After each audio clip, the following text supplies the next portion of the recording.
রাজ্য পুলিশের এসটিএফ এর হাতে তারিকুল ইসলাম। খাগড়াগড় বিস্ফোরণে দোষী সাব্যস্ত তারিকুল।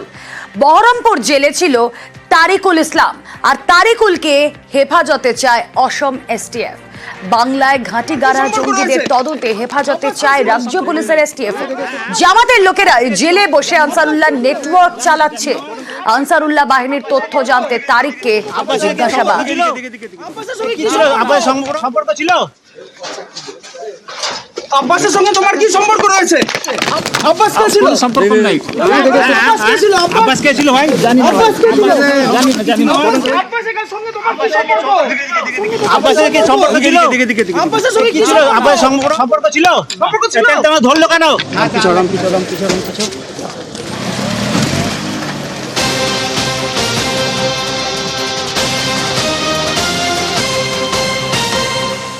আচ্ছা, জঙ্গি নজরে কি বিদ্যুৎ কেন্দ্র? আলিপুরদুয়ার জুড়ে সাবস্টেশনে কড়া নিরাপত্তা।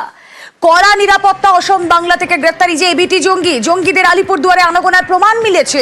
জেরায় জঙ্গিদের সাবস্টেশনে নাশকতার ছক ফাঁস। জিজ্ঞাসাবাদ করে এই নাশকতা সম্পর্কে আর কি কি তথ্য উঠে এসেছে?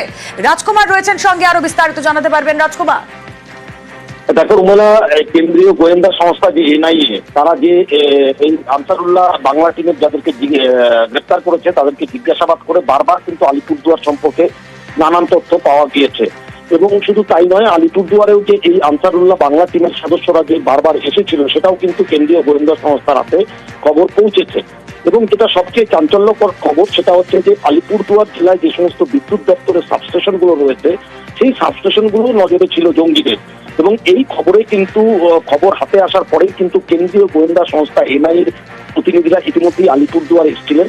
এবং আলিপুরদুয়ারে একটি সব থেকে বড় যে বিদ্যুতের সাবস্টেশন, যেটা আলিপুরদুয়ার শহর লাগোয়া বীরপাড়াতে অবস্থিত, সেই সাবস্টেশনেও এনআইএর প্রতিনিধিরা এসেছিলেন।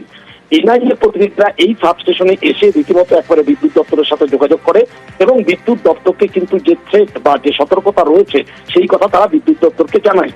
এনআইএর পক্ষ থেকে এই সতর্কবার্তা পাওয়ার পরেই কিন্তু একেবারে জেলা বিদ্যুৎ দপ্তর, জেলার সমস্ত যে বিদ্যুৎ দপ্তরের সাবস্টেশন রয়েছে, জেলাতে মোট 16টি সাবস্টেশন রয়েছে, সেই সাবস্টেশন গুলোতে সতর্কতা জারি করেছে। তো এই সাবস্টেশন গুলোতে আসা যাওয়া যে সমস্ত ব্যক্তিরা ঢুকছে এবং বেরোচ্ছে তাদেরকে একেবারে তাদের পরিচয়পত্র দেখিয়ে তাদেরকে ঢোকানো এবং বের করার নির্দেশ দিয়ে দিয়েছে এনআইএ। সেই মতোই কিন্তু বিদ্যুৎ দপ্তর সতর্কতা জারি